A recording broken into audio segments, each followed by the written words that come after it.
Welcome to episode 10 of Official Small Tribes, and we are defending our underwater base against the server's Alpha tribe. They wanted me to pay them a tax, element tax, or leave the server. 500 elements every week.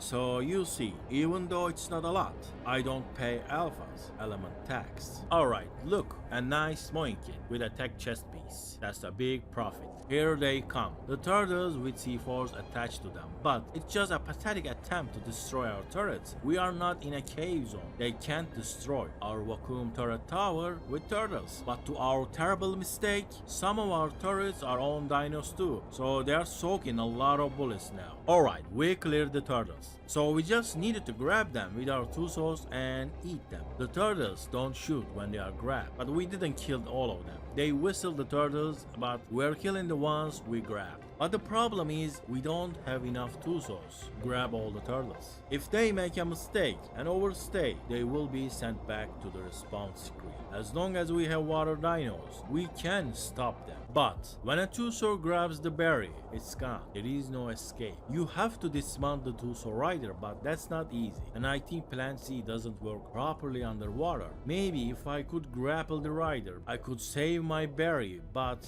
would you take a look at this power difference? They brought their entire underwater arsenal for us. Those tusos are crazy. Alright, this tuso got too close and I managed to get to him. Alright, there you go, I got this one. Just grab him with the tuso and take him to the turrets. There you go. That yellow shine is my favorite. Somehow we lost one of our tusos, and that's the reason we lost our precious tuso. So let's get that tuso rider. Good job. That's how we do.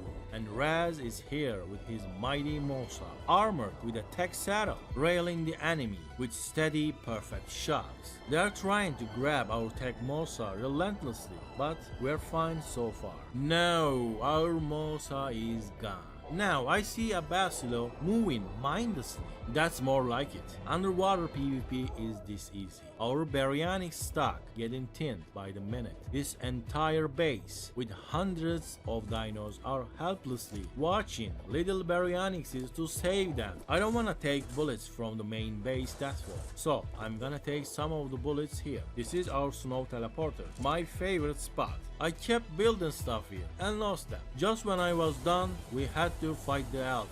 So that tuso looks mean. There you go. We have no counter for these tusos. Tech Shark and Megalodon with a tech saddle is bad news. That could do some serious damage if left unchecked. Alright, this Basilo moving to the wrong place. Nice, good job Baryonyx. We got him. You can't just barge in, we'll get you. Now he's soaking with the tuso, but runs away when I get too close with the berry. Where is the fun in that? So it's been 3 hours. We have been defending this base non-stop and I don't see anyone. Did they left? It can't be. The server Alpha cannot leave a defiant tribe just after few hours of PvP. Well, of course they didn't leave. That would be too embarrassing to survive. They just decided to change their tactics. I could tell they were not experienced on underwater PvP. So they brought land dinos. They're gonna try to raid us with a racer and a Rex with tech saddle as a source of oxygen. Racer tanking the turrets, and Megachalon for oxygen and more tanking into turrets, and a Tuso for protection. Then a Rex with tech saddle shoots our vacuum chambers. This is their plan, but it's easier said than done. This Rex is going 2 places. They're trying to regroup now. Their dinos went all over the place. 2 dinos have a metal box covering the rider, so I'm going for the Rex rider. It's super easy to catch up to land dinos underwater. They are super slow. Well, it was unbelievably easy. Now this guy is on a stun lock and his friends don't know how to help him. They need to dismount and get on the Tuso, but I already know that. There you go. I got you too. Now, imagine if we had a high attack, damage dino to kill all of these poor raiders. This racer casually soaking our bullets is kinda upsetting. We need a tech rifle for its pillbox, but you guessed it, we moved a lot of stuff to the other base. So I think we don't have any tech rifles left here. What to level up on baryonics is speed. IHP is important, but if a Tuso grabs you, it just takes a little bit more time for it to kill the baryonics. Doesn't change the fact it's gonna die. When you don't have an army of them running around, you need good speed to catch and also to be able to run away. Our TP is getting weaker, turrets are draining, and we even lose the turrets themselves.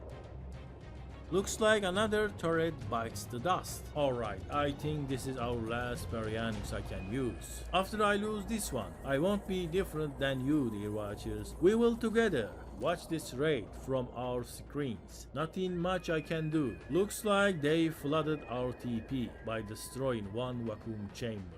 It will fall very soon. That was pretty reckless, Mr. Tuso Rider, and you know it. I won't forgive that. And the other guy got me. It's gonna take a while to kill this barrier, but it is certainly inevitable death. Alright, the TP is down. It is offline. For hours, we defended a TP with 10 to 20 turrets, and it only fell because we didn't have enough water dinos. Just few more Tusos and few dozen baryonyxes, we could have held it forever. I mean, until they wear out. We could win the war of attrition. Tribe mates finally brought back tech rifles from server 79, and we can easily stop this racer from soaking our turrets, but it was too late for our underwater TP. And when that's gone, they don't have to use racers. They can just stack turtles on top of each other and send in with C4s on them. Now, do you see how many turtles they are preparing to send? Quite a lot. We can't stop them by just replacing fence supports. So, we could play this. They removing our fence supports and we are building them back up again for a long time, but we are not getting reinforcements. No one is coming to our aid. No one is countering their raid. Few more hours of defending will not achieve anything. So that's why I decided to turn all turrets to tame dinos too and let them soak everything. It's better than getting bullet farmed, but it's not ideal to defend your base. You should never do this. So since we have no dinos to kill the turtles, eventually they're gonna break through anyway. We have 100 turrets on this base, and all of them were slot capped before the raid started. But without dinos, all that is almost have no use. This is gonna take them few more hours to soak everything and break through. But there isn't much to show. It's just turrets shooting and killing the enemy soaker dinos. And when the turrets are soaked, we pick them up and transfer to them the server 79. So this view is truly epic, by the way. I have to clear the dead turtles so they don't block the line of sight of my turrets. Here is more of that epic view. It's too much noise and too much destruction. Now, it's nice to have a base like this. Like, until they soak every single turret you place, they can't break in whatsoever.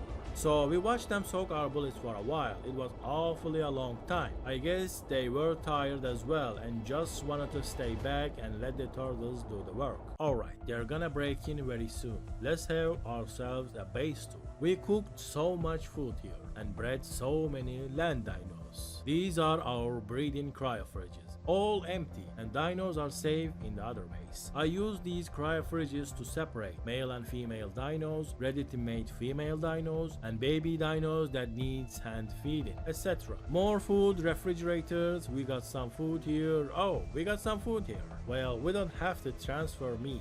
We can farm meat underwater super easily. Now PvP things in dedicated storages and our battle vault with everything you need. I think we still didn't transfer them because we have quite a lot of them. We might take them or not, I don't really know. Doesn't matter that much. And these are personal cryofridges. We don't have a lot of space, so I placed mortar for everyone who keep a personal PvP kit. Let's check the second floor. We got an industrial grinder here and a vault to be placed here to store things we want to grind. All gachas are gone to the other base and the dead storages for gacha resource. And this was my kitchen cooking area. I really liked this build. It was super convenient and useful. So many fridges, cooker, even crop plots all next to each other.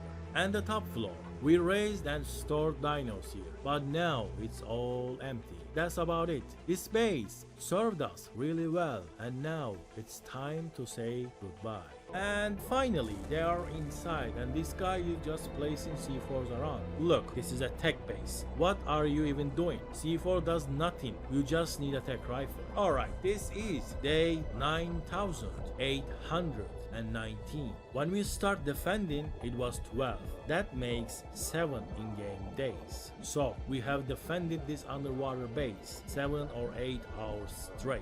Alright, welcome to my other underwater base. This is server 79. We are allowed by the Alpha tribe here, and I built pretty much the exact same thing. Well, I kind of failed the build. It's not exactly the same thing, but it's pretty close. So we didn't really lose anything. We have everything here. And there is absolutely nothing standing in front of this small tribe series other than me. Something about me. Let me tell you a personal thing. I was never an online player. I always preferred offline games, where I am in total control, where I could pause the game at any given time and then continue. I think that is the best way to enjoy a game. I don't like being locked in front of my own PC, not being able to leave or lose hours of progress. But most online games, you just can't pause, not even for a few minutes. Sometimes even seconds matter, and ARK is so demanding. You have to be always online, you have to be always ready. That's kinda insane for a game. I like the online challenge, yes, but I also like to have fun in games, and that happens when you can pause, take a break, and continue whenever you left off later. I started playing ARK on single player. I never thought about going into the online servers, especially not the PvP, but there is very little incentive on single player. After you reach stone tier and tame 5 dinos, the game becomes absolutely straightforward and unbelievably easy. So I couldn't even bring myself to try to kill bosses on single player. I was like, what's the point? I felt I had no challenge on doing that. That's why I started on a PvP server. ARK official conquest servers was my first ever ARK PvP experience, and I failed horribly. Another thing is about me that I like to beat games, so I couldn't stop playing ARK PvP until I felt like I beat the game. That's how I fall into this official PvP madness, and this is my way out. I am finally satisfied with my work. I feel like I have beat this game. I still have my underwater base on server 79. It's safe and secure. And yes, this base needs a little bit more work. An outside tower, if doesn't underwater dinos, and then it will be ideal. Also, there are more bosses to kill. But the server is friendly. No one is coming after us. We have everything we need here. This is most of our PvP players' dream. We have that, but I am lacking one thing. I am done. I am tired, I am exhausted, and my tribe mates feel the same way as well. But the thing is, ARK is always changing. You can't just pause the game and not play for days or weeks, then come back to find everything same. But when you are tired, you gotta take a break. You gotta take care of yourself first. So I did take a break. After that fight, I was waiting for that ARK fire to return, if it does ever. The Moin couldn't find my little fish hole, where this whole underwater thing started. I took out a dino and went to see the OG main underwater base. They didn't even bother bringing a mech and clear out the spam. I guess they were pretty tired as well. Outside tower and almost everything inside the base was intact, untouched. So if we wanted, we could easily repair the base. Just slam a tech Jenny and some turrets, it would be functional. 5 days of farm and it could be stronger than ever. But when you don't have that fire inside you, that will to move forward, it doesn't matter if you have a full tech base or you're on the beach punching dodos. Around 2 weeks passed after we lost our base on 82. I logged on every day for a few minutes to make sure the base is still up here on server 79. But this day, I didn't saw any beds. I thought maybe Moin got their rest and they decided to follow us here. But to my surprise, it was the same Alpha tribe who lives in the oil cave who allowed us in the server. They changed their minds and decided that we were no longer allowed on the server. But they forgot to tell us that. Honestly, this made me sympathize with Moin. They had that, I don't know, dignity, courage, or hubris to tell us, pay tax or leave the server, but not these guys. They wiped us offline against their word, and all they gave me was few minutes of footage of red letters in the logs and some pretty weak arguments in the global chat. Alright, this was my story on official small tribes. I survived in the snow, I beat bosses, I got my tech suit, I built an amazing base that survived for months. It could have survived more with better diplomacy, and I lost the same base in the same spot in just few weeks. There is still more to do in this game in the official PvP clusters. There are more bosses to kill, but I don't really care about that. I am simply done. My official small tribe series that started on the island as a solo player who doesn't know what's he doing finally ends here. Thank you for watching my adventure. Thank you for experiencing ARK through my eyes. Thank you for being here, dear watchers.